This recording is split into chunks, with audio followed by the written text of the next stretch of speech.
Master. Vipi ndugu yangu? Safi tu. Za kupotea. Salama ndugu yangu. Kulikuwa una mambo kunayaweka sawa. Lakini sasa hivi yapo fresh kabisa. Haya, niambie bwana. Ukiona mguu mpaka unakuja kwako hapo Tiandala, jua kabisa nina vitu vipya.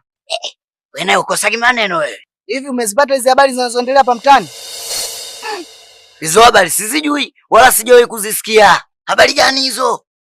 Kuna habari ambazo zimeendelea hapa kutapakaa kuhusu yule bosi wetu. Kuna mama mmoja yule anayekujaga pale maskani pale kuja kutugeiaga kazi vya ajira, si unajua, tunampata yule. Anaitwa nani huyo mama? Kuhusu jina anaitwa Kungwi. Kungwi? Huyo mama namjua. Una habari zake? Bwana, huyu mama tunayemzungumzia hapa ana tabia chafu. Yaani tabia chafu hata Mwenyezi Mungu azipendi yani. Sijui unanielewa? Maana inavyosemekanika anatoka na watoto wadogo. Tena likaletu sisi na nikwambia ndugu yangu hapa maskani. Huyu mama anakosea.